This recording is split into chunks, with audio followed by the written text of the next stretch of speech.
Welcome to the New World Order, where government mandates are in and freedom is out. The John Birch Society has warned for years about a world government being established and that America would only be a spoke within its wheel. We'll explore this new reality in this episode of Analysis Behind the News, where we provide the perspective that you can use to restore American liberty and independence.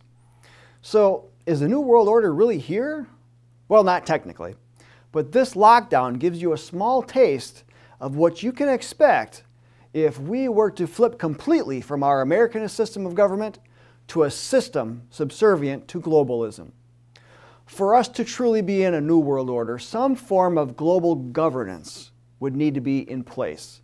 Our government would then merely exist to enforce global mandates instead of being a limited government with certain constitutional powers. For years, we've thought that the United Nations would be this global structure.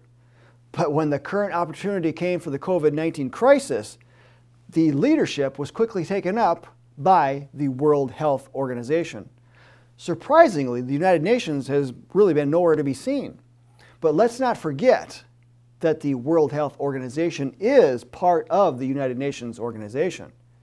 And even with as many mistakes as the World Health Organization has made, several elite world leaders continue to cheerlead its agenda. And chief among them is Dr. Fauci and Bill Gates. Fauci's solutions are all about granting the government more sweeping powers and controls in order to protect us from any risks that we might take. Fauci's recommendations are not the ones of a doctor, but in our opinion, more closely to a dictator. And he seems to be the one running the show behind the scenes. Both Dr. Fauci and Bill Gates have resumes that would make any globalist envious. They both have not let this so-called crisis go to waste. Dr. Fauci is all about unconstitutionally using the federal government to usurp the powers left to the states to micromanage the Fed's response to the Wuhan virus. Now, in our opinion, the Fed should have nothing to say in all of this. It is constitutionally mandated to get out of the way so the states can coordinate a response as they see fit. Bill Gates and Dr. Fauci are both pushing vaccines as the cure for all of this. They, along with the media, are setting up a scenario to condition the American people and elected officials into thinking that every person be tested, tracked, and inoculated. Now, I think we all can agree that getting vaccinated is a choice to be made by individuals and not mandated by government. Dr. Shiva Ayaduri, who is the inventor of email and polymath, holds 4 degrees from MIT, and he's also a world-renowned systems scientist, inventor, and entrepreneur, and he shares the same view.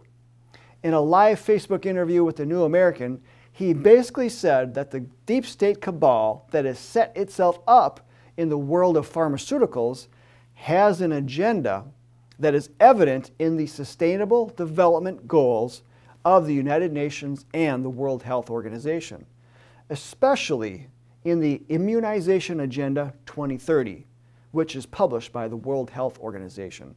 And it states that no one should be left behind in areas of access to vaccines or affordability of those vaccines.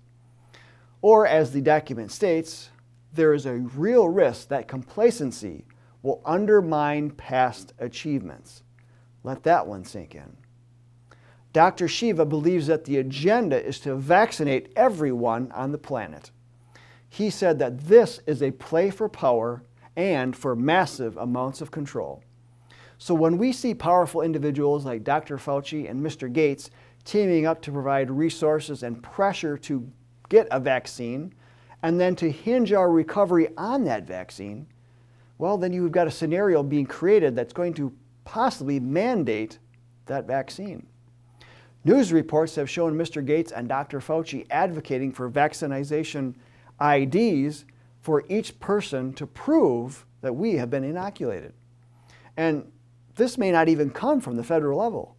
Perhaps it could be your governor, your state legislature, or even your local school board that could make this a possibility. Or perhaps other vaccinations mandatory to participate in either activities or as a condition to be released from quarantine or from shelter at home. Or perhaps overly zealous state legislatures could use COVID-19 vaccination as a condition to take away your firearms or your children if you refuse to participate. States that have red flag laws are just a step away from making this happen.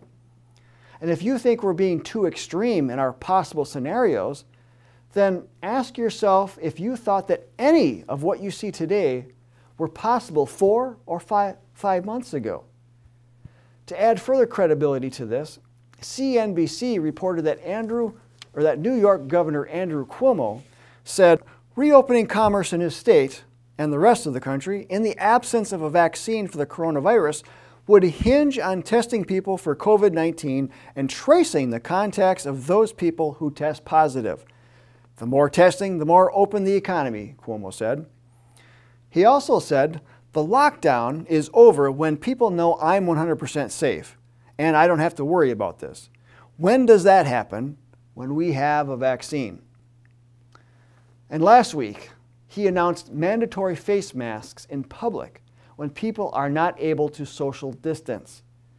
Well, you can draw your own conclusions, but it sounds like the possibility of mandatory vaccines may soon become a reality. And with that in mind, how many liberties and rights have vanished with the introduction of this virus? A virus that is demonstrating to be far less dangerous than the hype the media and all levels of government have made it out to be. Did you hear that Google and Apple are working together on the ability to identify those who have the virus and all those they have been in contact with? This will be done through, obviously, cell phones. And if you don't opt in and download the app, it really won't make much difference, as the companies will soon incorporate the tracking software within the operating system of your phone that they themselves will install. Even though they state now that you can opt in or opt out, how long will it be before it becomes a condition of using your phone? Again, this may not be the new world order, but the helplessness you are feeling now will be the new norm if our constitutional government is not restored. And if it seems like this new reality has happened overnight, well, there's some comfort in knowing that it wasn't. It has taken many decades for the infrastructure and the conditions to be set into place for Americans to accept being treated as criminals and prisoners with our rights placed on the back burner, all in the name of a health scare. There is a way back, but it requires some work. It requires you to get organized and to push back using education, to meet face-to-face with your friends and neighbors when it's safe to distribute information to get others to join you, to make enough of an impact that many of the elected officials in your district adhere to the Constitution and use the constitutional tools to protect the rights and freedom of those under them, including standing up to the federal government. Now, the John Birch Society has a successful history of organizing and educating patriots to do just that. And with your help, we can work in your locality to restore American freedom and independence. So apply for membership in the John Birch Society today. Then use our online tools to contact your state and federal officials and tell them to stop the tyranny. All of this is available at jbs.org/COVID-19. Let's make freedom the cure. I'm Bill Hahn for the John Birch Society, and until next time, stay informed, stay active, and of course, stay safe, Patriots.